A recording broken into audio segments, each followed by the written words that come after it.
അല്ല, ആള് നല്ല ആളാണ് സുരേഷ് ഗോപിയേട്ടൻ. അങ്ങനെയാണ് ആളുകൾ പറയുന്ന കമന്റ്.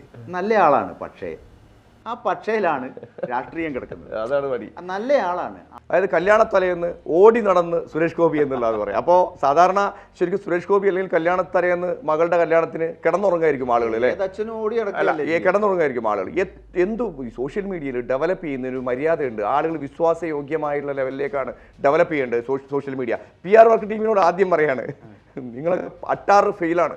ഇദ്ദേഹം വരുന്നത് പ്രമാണിച്ച് BJPയുടെ കൊടികളെല്ലാം വഴിയിലൊക്കെ നീട്ടി കുത്തിയിട്ടുണ്ട്. അപ്പോൾ അത്യാവശ്യം നല്ല ലെവലിൽ തന്നെ ഈ സുരേഷ് ഗോപിയെ ഹൈപ്പ് ഉണ്ടാക്കാനുള്ള PR ടീമൊക്കെ റെഡി ആയിരിക്കുകയാണ്. ഫിറോസ് കുന്നുംപറമ്പിൽ ഗോളടിച്ചത്, കയറി ഗോളടിച്ചത്. PR വർക്ക് ശരി കൂടിപ്പോയോ? കൂടുന്നുണ്ടോ എന്നുള്ളൊരു സംശയം നാട്ടുകാർക്കൊക്കെ തോന്നി തുടങ്ങി അല്ലേ? ഒരു കുട്ടിയെ എടുത്ത് ഉമ്മ വെക്കുന്നത് ന്യൂസ് ആക്കുക, അതുപോലെ എന്തൊക്കെ ചെയ്യും ഇദ്ദേഹത്തിന്റെ കൂടെ ഒരു 10-15 ടീമുകൾ. സോഷ്യൽ മീഡിയ എടുത്തു നോക്കൂ, എത്ര ടീമാണ് പുതിയത് ക്രിയേറ്റ് ആയതും നേരത്തെ ഉള്ളത് വാങ്ങിയതും ഒക്കെ കൂടിയായിട്ട് സുരേഷ് ഗോപിയെ പ്രൊമോട്ട് ചെയ്യുന്നതിന് വേണ്ടി തൃശ്ശൂർ മാത്രം കേന്ദ്രീകരിച്ച് പ്രവർത്തിക്കുന്ന അത്ഭുതം തോന്നും. ഇങ്ങനെയൊരു സോഷ്യൽ മീഡിയ പ്രൊമോഷൻ എനിക്ക് തോന്നുന്നു നരേന്ദ്രമോദിക്ക് പോലും ഇല്ല. ഫിറോസ് കുന്നുംപറമ്പിൽ തലേ ദിവസം രാത്രി തന്നെ അവരുമായി ബന്ധപ്പെട്ട് രാവിലെ കാലത്ത് ഞാൻ വരുന്നുണ്ട് പറഞ്ഞു. ഇന്ന് 3 മണിക്ക് അദ്ദേഹം ഈ വാഗ്ദാനം നടത്താൻ വേണ്ടി ഉദ്ദേശിക്കുന്നത്. ആ വാഗ്ദാനത്തിലൂടെ വോട്ടാണ് ഉദ്ദേശിക്കുന്നത്. അതാണ് ഏറ്റവും വലിയ സംഭവം. അവിടെയാണ് ഒരു കൈ കൊടുക്കുന്നത് മറുകൈ അറിയരുത് എന്നാണ് സാധാരണഗതിയിൽ നമ്മൾ കേട്ടുവന്നിട്ടുള്ള ചാരിറ്റിയുടെ ഒരു ആപ്തവാക്യം. ചാരിറ്റി ചെയ്യുമ്പോൾ അത് ഞാൻ ചെയ്തതാണ് എന്നുള്ള രീതിയിൽ 4 ആളുകളോട് വിളിച്ചു പറഞ്ഞാൽ അതിൻ്റെ ശോഭ പോയി, അതിൻ്റെ ഒരു അന്തസത്ത തന്നെ അത് നഷ്ടപ്പെടുത്തുന്നുണ്ട്. ആളുകൾക്ക് പലതരത്തിലുള്ള ഗതികേടും ബുദ്ധിമുട്ടുകളും രോഗങ്ങളും മറ്റ് ദുരിതങ്ങളും ഒക്കെയുള്ള ആളുകൾ നമ്മുടെ സമൂഹത്തിലുണ്ടല്ലോ. അപ്പോൾ അതിനെ മാർക്കറ്റ് ചെയ്യുന്നത് എങ്ങനെ എന്നാണ് ഇപ്പോൾ സുരേഷ് ഗോപി നോക്കുന്നത്. തനിക്ക് അനുകൂലമായി വോട്ടാക്കി മാറ്റാൻ ആളുകൾക്ക് കണ്ണീർ കഥകൾ പറയുമ്പോൾ അവിടേക്ക് ഓടിയെത്തുന്ന സുരേഷ് ഗോപി ഒരു നായകനെ പോലെ ഇവിടെ സുരേഷ് ഗോപി എന്ന് പറയുന്ന രാഷ്ട്രീയ നായകൻ ചാടി വരുന്നു, എന്നിട്ട് അവർക്ക് വേണ്ട കാര്യങ്ങൾ ചെയ്തു കൊടുക്കുന്നു എന്നുള്ള ഒരു സംഗതി ഉണ്ടാക്കി കുറേ ആളുകളെ സ്വാധീനിക്കാനുള്ള ശ്രമമാണ് അദ്ദേഹം നടത്തിക്കൊണ്ടിരിക്കുന്നത്. പക്ഷേ അത് രാഷ്ട്രീയ പ്രവർത്തനത്തിൻ്റെ ഏറ്റവും നീചമായ ഒരു തലമാണ് എന്നാണ് ഞാൻ പറയുക. എന്തുകൊണ്ടാണ് പല ആളുകളും എന്നോട് ചോദിച്ചത്, ഫിറോസ് കുന്നുംപറമ്പിൽ എന്തുകൊണ്ടാണ് വിമർശിക്കാത്തത് എന്ന് പറയുമ്പോൾ, ഞാൻ വിമർശിക്കാൻ അദ്ദേഹത്തെ ഒന്നും വിമർശിക്കാൻ ഞാൻ ആളല്ല. കാര്യം അദ്ദേഹത്തോടൊക്കെ അദ്ദേഹത്തിൻ്റെ പ്രവർത്തനങ്ങൾ കൊണ്ടൊക്കെ ഒരുപാട് ആളുകൾക്ക് സഹായം കിട്ടിയിട്ട് ഒരുപാട് ആളുകൾ ഇപ്പോഴും ജീവനോടെ ഇരിപ്പുണ്ട്.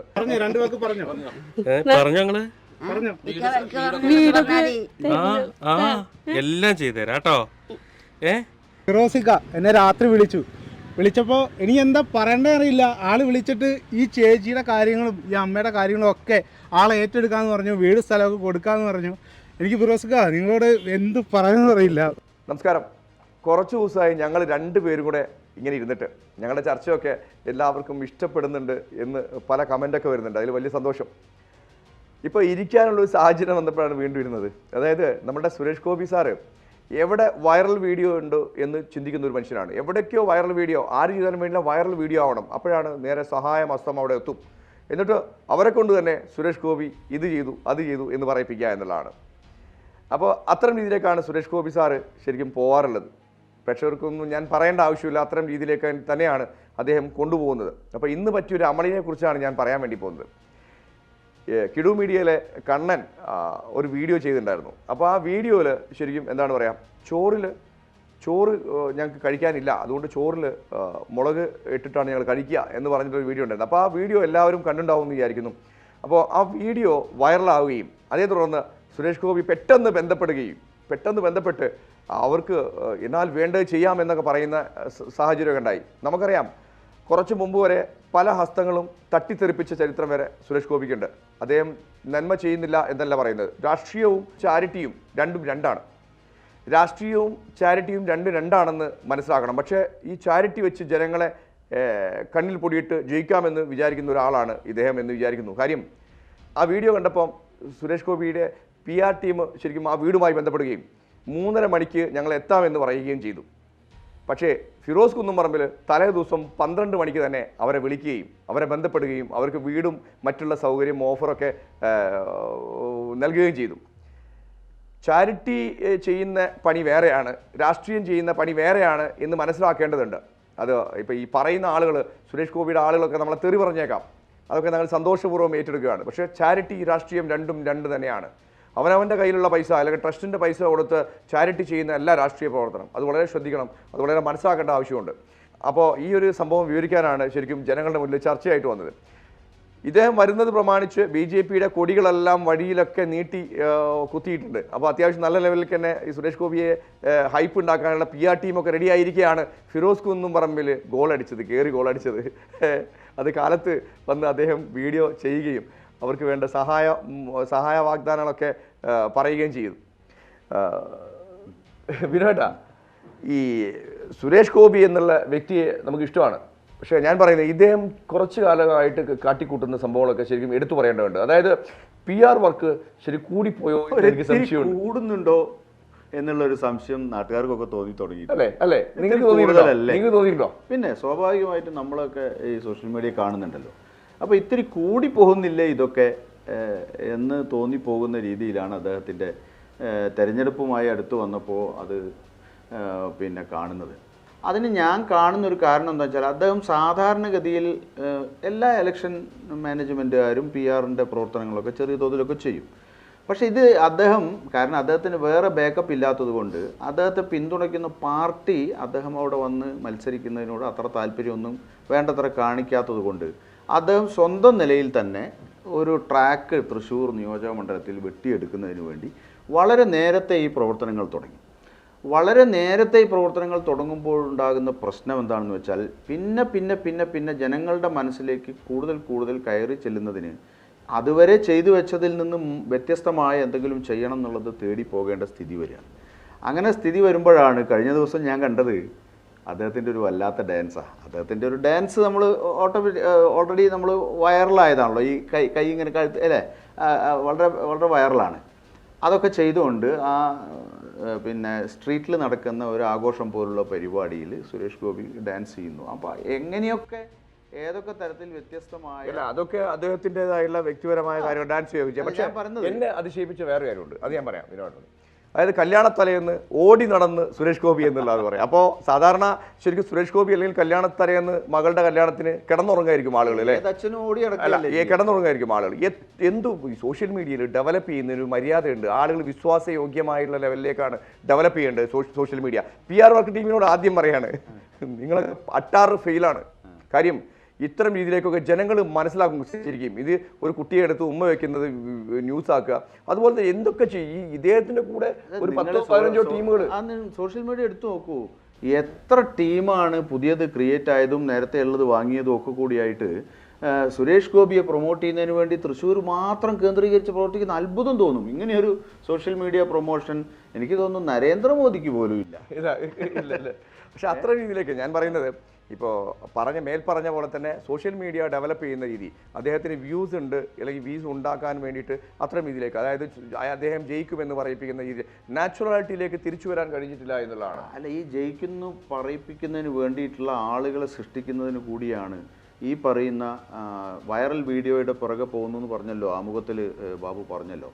വൈറൽ വീഡിയോയുടെ പുറകെ പോകുന്നത് അതിനും ആളുകളെ ഏർപ്പാട് ചെയ്തിട്ടുണ്ട്. എവിടെയാണ് ഏതാണ് വൈറൽ വീഡിയോ ഉണ്ടാവുന്നത് അവിടെ ഓടിയെത്താനുള്ള ക്രമീകരണങ്ങൾ ഒരുക്കുന്നതിന് വേണ്ടിയിട്ടുള്ള സംവിധാനങ്ങളൊക്കെ റെഡിയാണ്. അല്ല, അദ്ദേഹം ഇന്ന് 3 മണിക്ക് വരേണ്ടതാണ്. പക്ഷേ സുരേഷ് ഗോപി ശരിക്കും ചാരിറ്റി പ്രവർത്തനം അല്ലല്ലോ. ഞാൻ പറയുന്നത് ഫിറോസ് കുന്നുംപറമ്പിൽ തലേ ദിവസം രാത്രി തന്നെ അവരുമായി ബന്ധപ്പെട്ട് രാവിലെ കാലത്ത് ഞാൻ വരുന്നുണ്ട് പറഞ്ഞു. ഇന്ന് 3 മണിക്ക് അദ്ദേഹം ഈ വാഗ്ദാനം നടത്താൻ വേണ്ടി ഉദ്ദേശിക്കുന്നത്. ആ വാഗ്ദാനത്തിലൂടെ വോട്ടാണ് ഉദ്ദേശിക്കുന്നത്. അതാണ് ഏറ്റവും വലിയ സംഭവം. അവിടെയാണ് ഒരു കൈ കൊടുക്കുന്നത് മറുകൈ അറിയരുത് എന്നാണ് സാധാരണഗതിയിൽ നമ്മൾ കേട്ടുവന്നിട്ടുള്ള ചാരിറ്റിയുടെ ഒരു ആപ്തവാക്യം. ചാരിറ്റി ചെയ്യുമ്പോൾ അത് ഞാൻ ചെയ്തതാണ് എന്നുള്ള രീതിയിൽ 4 ആളുകളോട് വിളിച്ചു പറഞ്ഞാൽ അതിൻ്റെ പിന്നെ ശോഭ പോയി, അതിൻ്റെ ഒരു അന്തസത്ത തന്നെ അത് നഷ്ടപ്പെടുത്തുന്നുണ്ട്. ഇവിടെ ഈ ചാരിറ്റി ആളുകൾക്ക് പലതരത്തിലുള്ള ഗതികേടും ബുദ്ധിമുട്ടുകളും രോഗങ്ങളും മറ്റ് ദുരിതങ്ങളും ഒക്കെയുള്ള ആളുകൾ നമ്മുടെ സമൂഹത്തിലുണ്ടല്ലോ. അപ്പോൾ അതിനെ മാർക്കറ്റ് ചെയ്യുന്നത് എങ്ങനെ എന്നാണ് ഇപ്പോൾ സുരേഷ് ഗോപി നോക്കുന്നത്. തനിക്ക് അനുകൂലമായി വോട്ടാക്കി മാറ്റാൻ ആളുകൾക്ക് കണ്ണീർ കഥകൾ പറയുമ്പോൾ അവിടേക്ക് ഓടിയെത്തുന്ന സുരേഷ് ഗോപി ഒരു നായകനെ പോലെ. സിനിമയിൽ അങ്ങനെ ഉണ്ടല്ലോ, ഒരു സ്ത്രീ ആക്രമിക്കപ്പെടുമ്പോൾ നായകൻ ചാടി വീഴുന്നത് പോലെ ഇവിടെ സുരേഷ് ഗോപി എന്ന് പറയുന്ന രാഷ്ട്രീയ നായകൻ ചാടി വരുന്നു, എന്നിട്ട് അവർക്ക് വേണ്ട കാര്യങ്ങൾ ചെയ്തു കൊടുക്കുന്നു എന്നുള്ള ഒരു സംഗതി ഉണ്ടാക്കി കുറേ ആളുകളെ സ്വാധീനിക്കാനുള്ള ശ്രമമാണ് അദ്ദേഹം നടത്തിക്കൊണ്ടിരിക്കുന്നത്. പക്ഷേ അത് രാഷ്ട്രീയ പ്രവർത്തനത്തിൻ്റെ ഏറ്റവും നീചമായ ഒരു തലമാണ് എന്നാണ് ഞാൻ പറയുക. ഇതിൽ വേറെ കാര്യം കൂടെ പറയാൻ അതിലൂടെ ചിലപ്പോൾ 10 വോട്ട് കിട്ടിയേക്കാം. ഇതിൽ വേറെ കാര്യം കൂടെ പറയാണ്ട്, സർക്കാരുകൾ പരാജയപ്പെടുമ്പോഴാണ് ചാരിറ്റി ഉയർന്നു പൊങ്ങുക എന്നുള്ളതാണ്. ചാരിറ്റി ചെയ്യേണ്ടി വരുന്നത് സർക്കാരുകൾ പരാജയപ്പെടുമ്പോഴാണ്. അത് കേന്ദ്ര സർക്കാർ ആവട്ടെ കേരള സർക്കാർ ആവട്ടെ. അതായത് സർക്കാരുകൾ ശരിക്കും പരാജയപ്പെടുന്നത് എവിടെയാണ് എന്ന് പറയുമ്പം ഫിറോസ് കുന്നുംപറമ്പിലിൻ്റെ എൻ്റെ ഒരു സുഹൃത്തു കൂടിയാണ്, നല്ല സുഹൃത്തു കൂടിയാണ്.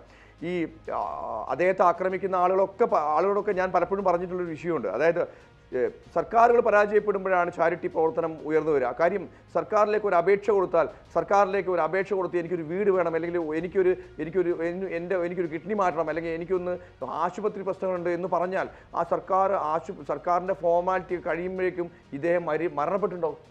അപ്പോൾ അതിനപ്പുറം മന്ത്രിയുടെ ദുരിതാശ്വാസ നിധിയുണ്ട്, പ്രധാനമന്ത്രിയുടെ ദുരിതാശ്വാസ ഫണ്ടുണ്ട്. ഇതിലെല്ലാം ഈ പറയുന്ന അപേക്ഷ കൊടുത്ത് MP-യുടെ MLA ഡോക്ടറുടെ തന്നെയുമല്ല അവർക്ക് ശരിക്കും, അതായത് ഒരു പേഷ്യൻ്റ് ആവുക എന്ന് പറയുമ്പം, ഒരു രോഗിയാവുക എന്ന് പറയുമ്പം, മാരക രോഗത്തിന് അടിമയാവുക എന്ന് പറയുമ്പം ആ മാരക രോഗത്തിന് ചികിത്സിക്കാനുള്ള പൈസ മാത്രം പോരാ. അവർ എന്നേക്കുമായി ഫിനാൻഷ്യൽ ബാക്ക്ഗ്രൗണ്ട് തള്ളപ്പെടുന്ന, അല്ലെങ്കിൽ മൊത്തമായിട്ട് ഇല്ലാതാകുന്ന, തളർന്നു പോകുന്ന ഒരവസ്ഥ. അപ്പോൾ അവർക്ക് ജീവിക്കാനുള്ള ഒരു മാർഗം കൂടെ ശരിക്കും ഇത്തരം ചാരിറ്റി പ്രവർത്തകർ ഉണ്ടായി കൊടുക്കുന്നത്. പ്രത്യേകിച്ച് ഫിറോസ് കുന്നുംപറമ്പിൽ എടുത്തു പറയാണ്, എൻ്റെ സുഹൃത്തായതുകൊണ്ട് എടുത്തു പറയുന്നില്ല. എന്തുകൊണ്ടാണ് പല ആളുകളും എന്നോട് ചോദിച്ചത് ഫിറോസ് കുന്നുംപറമ്പിൽ എന്തുകൊണ്ടാണ് വിമർശിക്കാത്തത് എന്ന് പറയുമ്പോൾ, അദ്ദേഹത്തെ ഒന്നും വിമർശിക്കാൻ ഞാൻ ആളല്ല. കാര്യം അദ്ദേഹത്തിൻ്റെ പ്രവർത്തനങ്ങൾ കൊണ്ടൊക്കെ ഒരുപാട് ആളുകൾക്ക് സഹായം കിട്ടിയിട്ട് ഒരുപാട് ആളുകൾ ഇപ്പോഴും ജീവനോടെ ഇരിപ്പുണ്ട്. കാര്യം ഒരു അപേക്ഷ കൊടുത്താൽ ആ അപേക്ഷയ്ക്ക് മറുപടി വരുന്നത് വരെ വെയിറ്റ് ചെയ്യാനുള്ള അവസരമില്ലാത്ത രീതിയിലേക്കൊക്കെയാണ് ഇവരുടെ എൻട്രി കടന്നു വരുന്നത്. അപ്പോൾ ഞാൻ പറയുന്നത് ഫിറോസ് കുന്നുംപറമ്പിൽ വിമർശിക്കാൻ ഞാൻ ആളല്ല എന്ന് പലപ്പോഴും ഞാൻ പറഞ്ഞിട്ടുണ്ട്. പിന്നെ തന്നെയല്ല, ഫിറോസ് കുന്നുംപറമ്പിലാണ് കേരളത്തിലെ ഏറ്റവും വലിയ നെന്മമരം, അതായത് നെന്മമരം എന്ന് വിളിക്കുന്ന ചാരിറ്റി പ്രവർത്തകൻ. അപ്പോൾ ഫിറോസ് കുന്നുംപറമ്പിൽ ചാരിറ്റി ചെയ്ത് ജയിക്കുവാണെങ്കിൽ ഫിറോസ് കുന്നുംപറമ്പിൽ ജയിക്കേണ്ടതായിരുന്നു. അതുകൊണ്ട് തന്നെ സുരേഷ് ഗോപി ജയിക്കില്ല എന്ന് എനിക്ക് പറയാൻ കഴിയും 100%. അല്ല, ചാരിറ്റി ചെയ്തത് കൊണ്ട് അദ്ദേഹം ഒരു ചാരിറ്റി പ്രവർത്തകൻ എന്ന നിലയിലാണ് സമൂഹത്തിൽ അറിയപ്പെട്ടു തുടങ്ങിയത് ഫിറോസ് കുന്നുംപറമ്പിൽ. അദ്ദേഹം ആ നിലയിൽ അതിൻ്റെ ഒരു ശാഖ തന്നെ സാമൂഹ്യ മാധ്യമങ്ങൾ ഉപയോഗിച്ച് എങ്ങനെ സമൂഹത്തിൽ ജീവിക്കുന്ന സഹജീവികളെ എങ്ങനെ സഹായിക്കാൻ കഴിയും എന്നതിന് വലിയൊരു മാതൃകയാണ് അദ്ദേഹം ഉണ്ടാക്കിയത്. അങ്ങനെ ഒരു പാത വെട്ടിത്തെളിക്കുകയും അതിൽ അദ്ദേഹം വളരെ ഭംഗിയായി ആ കാര്യങ്ങൾ ചെയ്യുന്ന ഒരു രീതിയിലൂടെയാണ് അദ്ദേഹം മുന്നോട്ട് പോയത്.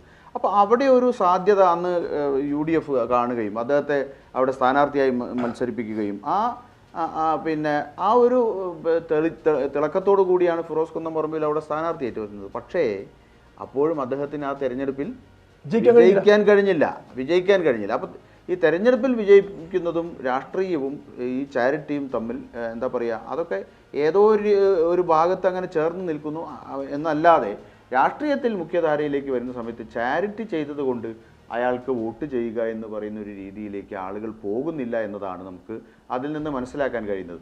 സുരേഷ് ഗോപിയുടെ കാര്യത്തിലും അതിൽ മറിച്ചൊന്നും ഉണ്ടാകാൻ സാധ്യതയില്ല, സംബന്ധിച്ചിടത്തോളം 100% സാധ്യതയില്ല എന്ന് വേണം പറയാൻ. കാര്യം അത്തരം ഒരു രീതിയിലേക്കല്ല ശരിക്കും ജനങ്ങൾ തൃശ്ശൂർ ഏറ്റെടുത്തിരിക്കുന്നത്. ശരിക്കും സുരേഷ് ഗോപി ജയിക്കാനുള്ള സാധ്യതകളൊക്കെ വളരെയധികം ഉണ്ടായിരുന്നു.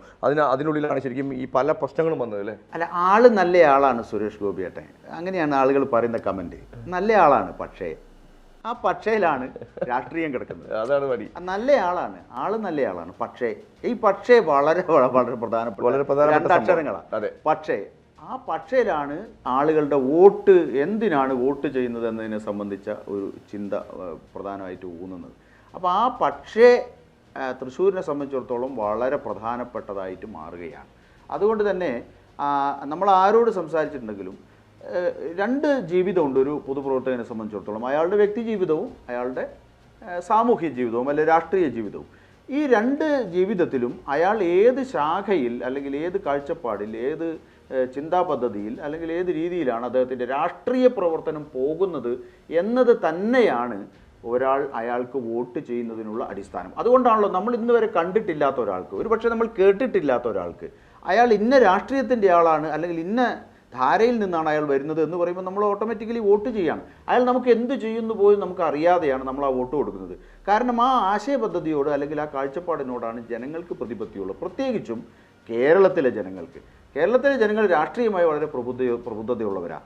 തൃശ്ശൂരിലെ ജനങ്ങളെ സംബന്ധിച്ചിടത്തോളം അത് ഒന്നുകൂടി മികച്ചതാണ് എന്ന് തന്നെ പറയേണ്ടി വരും. അപ്പം അങ്ങനെ വരുമ്പോൾ ഈ പറയുന്ന ലോലമായ വികാരങ്ങളെ സ്വാധീനിച്ചുകൊണ്ട് സെൻറ്റിമെൻറ്റ്സ് എന്ന് പറയുന്ന രീതിയിലുള്ള അതിനെ വോട്ടാക്കി മാറ്റാൻ കഴിയും എന്ന് ചിന്തിക്കുന്നത് ആ പക്ഷേ എന്ന് പറയുന്ന ആ വാക്ക് തടയും എന്നാണ് ആ കാര്യത്തിൽ സൂചിപ്പിക്കാനുള്ളത്. തൃശ്ശൂരിൻ്റെ കാര്യത്തിൽ അത് എന്തായാലും ഈ തെരഞ്ഞെടുപ്പിൽ ഒന്നുകൂടി ആവർത്തിക്കപ്പെടും എന്നുള്ള കാര്യത്തിൽ സംശയമുണ്ട്. തീർച്ചയായും ഇന്ന് സുരേഷ് ഗോപി കയറി ഗോൾ അടിക്കേണ്ട സ്ഥലത്ത് ഫിറോസ് കുന്നംപറമ്പിൽ കയറി ഗോൾ അടിച്ചു എന്നുള്ളത് യാഥാർത്ഥ്യം തന്നെയാണ്. അതിനപ്പുറത്തേക്ക് എന്താണ് പറയാ, സൂക്ഷിച്ചൊരു കസ്തൂരി മാമ്പഴം അങ്ങനെ ഒരു പാട്ടുണ്ട്. അത് മിക്കവാറും പറയേണ്ട ഈ വിഷയത്തിൽ അത്തരം രീതിയിലേക്ക് വീഡിയോ വൈറലായതാ ശരിക്കും. അപ്പോൾ പറയേണ്ടത്, അതായത് നമ്മളെപ്പോഴും എടുത്തു പറയുന്ന വിഷയമാണ്, ചാരിറ്റിയിൽ ഒരു കാരണവശാലും വോട്ടായി മാറ്റാൻ കഴിയില്ല. ചാരിറ്റി വേറെ എൻറ്റേർലി ഡിഫറെൻ്റ് ആണ്. അപ്പം ആ ചാരിറ്റി എന്നുള്ള സംഭവത്തിലൂടെ വോട്ട് പിടിക്കാൻ ശ്രമിക്കുന്ന ആളുകളോട് പറയാനുള്ളത്, അതായത് സുരേഷ് ഗോപിയുടെ കല്യാണത്തിന് സുരേഷ് ഗോപി ചെയ്യുന്നത് കണ്ടോ, ഓടിപ്പായുന്നത് കണ്ടോ എന്നൊക്കെ പറയുന്ന ആളുകളോട് മകളുടെ കല്യാണത്തിന് അച്ഛന്മാർ ഓടിപ്പായുകയല്ല, കിടന്നുറങ്ങുകയാണ് ചെയ്യുക എന്നുള്ള സാമാന്യ ബോധമെങ്കിലും ഉണ്ടാവണം. അപ്പോൾ PR വർക്ക് ഇച്ചിരി കൂടിപ്പോയിട്ടുണ്ടോ എന്ന് സംശയം. അതൊന്ന് ചെറുതായിട്ടൊന്ന് ശ്രദ്ധിച്ചാൽ നന്നായിരിക്കും. കാര്യം ഇനിയും സമയം കിടക്കുകയാണ്. ഒന്നാമത്തത് ഈ സുരേഷ് ഗോപി നടത്തിയ സംഭവത്തിൽ ഏറ്റവും വലിയ ഫാൾട്ടായ സംഭവം എന്താ വെച്ച് കഴിഞ്ഞാൽ, അതായത് സുരേഷ് ഗോപിക്ക് പറ്റെന്താണെന്ന് വെച്ചാൽ അങ്ങനെ പറഞ്ഞാൽ ശരിക്കും മനസ്സിലാവുള്ളൂ. അതായത് ഇലക്ഷൻ തുടങ്ങുന്നതിന് മുമ്പ് തന്നെ കിട്ടാവുന്ന ആയുധങ്ങളൊക്കെ ഉപയോഗിച്ച് കളഞ്ഞു. ഇനി ഉപയോഗിക്കാനില്ല. അപ്പം ഈ സുരേഷ് ഗോപിയെ കൺട്രോൾ ചെയ്യുന്ന, അല്ലെങ്കിൽ സുരേഷ് ഗോപിയെ ഈ തരത്തിലേക്ക് എത്തിക്കുന്ന ആളുകളുടെയൊക്കെ ചിന്ത എന്താണ് എന്നുള്ളത് എനിക്കറിയില്ല. അദ്ദേഹത്തെ തോൽപ്പിക്കാനാണോ എന്നുള്ള അറിയില്ല. അതായത് PR വർക്കുകൾ ചെയ്യുമ്പോൾ പരസ്യം ചെയ്യണം, എന്നാൽ പരസ്യമാണെന്ന് തോന്നരുത്. അങ്ങനെയാണ് PR വർക്ക് എന്നുള്ള സാധനം. അപ്പോൾ തീർച്ചയായും നന്ദി, നമസ്കാരം.